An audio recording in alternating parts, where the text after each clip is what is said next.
What do YouTube? It's your boy Sherry Speaks, and today I want to talk to you guys about The Walking Dead, Season 7, Episode 3. This episode is titled The Cell, and we got a lot of that today. Um, this episode we finally learned the fate of Darryl. It turns out he was locked up in a cell at the sanctuary. Negan's, aka Negan's compound is what I like to call it.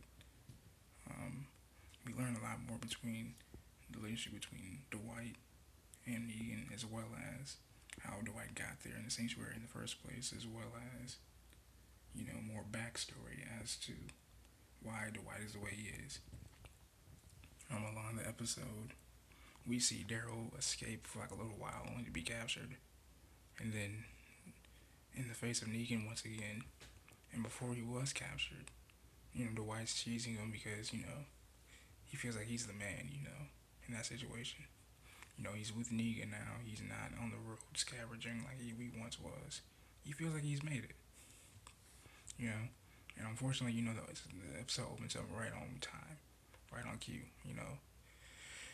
You see Dwight talk about, he's watching a TV show called The Boss. Who's the boss? And man, it's so ironic because Negan's the boss, and yet Dwight feels like he's the boss, even though he isn't. He's Negan's right hand man. We also learned that the reason how he became Negan's right hand man is because, if we recall, the last season, season 6, we learned that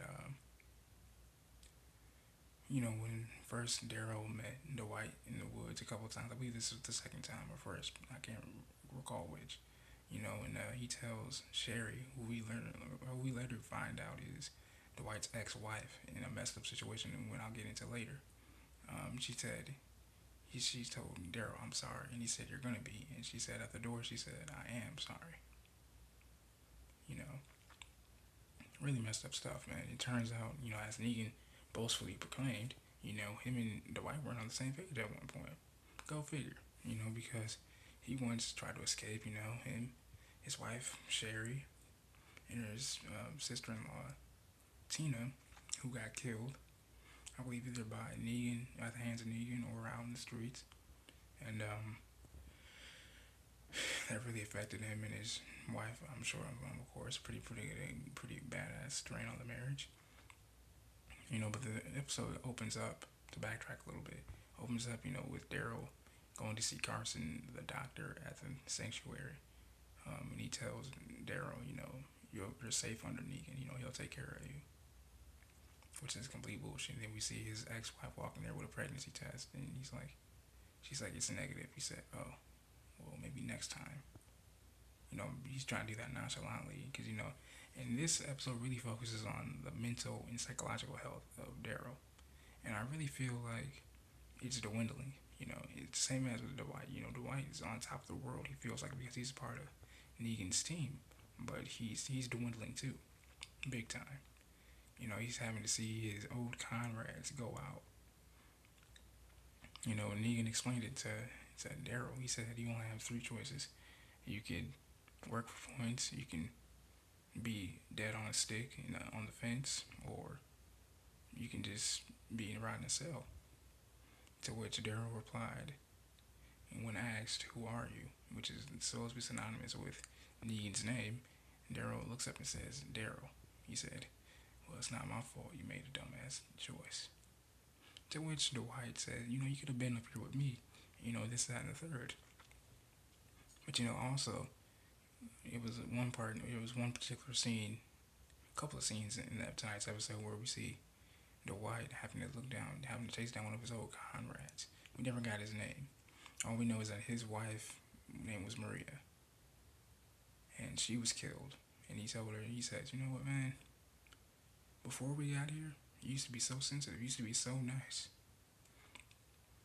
Dwight's holding a gun to him. He says, "Man, let's just go back." He says, "No, because I'd rather die right here. I'd rather you shoot me than go back there."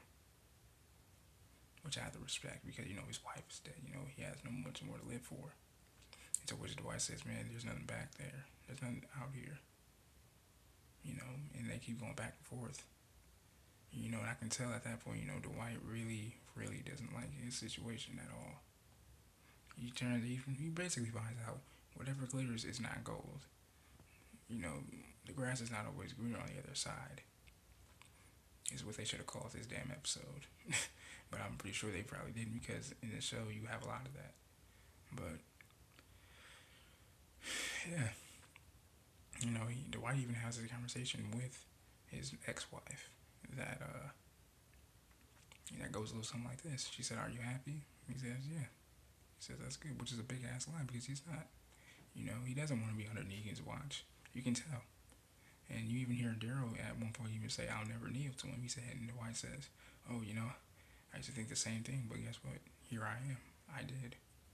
You know, but you see, I kind of feel like Dwight, in a way, is kind of mad at himself because he's not like Darryl. He doesn't have that extra gut to stand up for himself the way he would, the way he should. But that's just him. You know, he'll have to deal with that. You know, and also, you know, the fact that a lot of crazy shit, man. You know, because Dwight even he's having Darryl eat fucking dog food sandwiches and shit, and not bathing. Having him in a little tiny ass cell, 23 hours a day from the looks of it, 24 hours a day from the looks of it. And he throws in a picture of Glenn with his brain smashed, and he says, "You got your friend killed, not me." And you got your friend killed. I got my friend killed. The score is even. You know. But I'm really curious to see what next week's episode is, because from the previews, you see that he makes it to that the rest of the Alexandrians, Rick and his crew, make it to Alexandria, to where he has to lay down the law and says, "You know what? I don't run things. Negan does." To which many of the people are surprised, because wait a minute, this is your turf. We're your people, not his. I'm really curious to see how that's gonna work out. But this is your boy Shakespeare. Make sure you guys like this video, subscribe to the channel, and all that other jazz. I love y'all.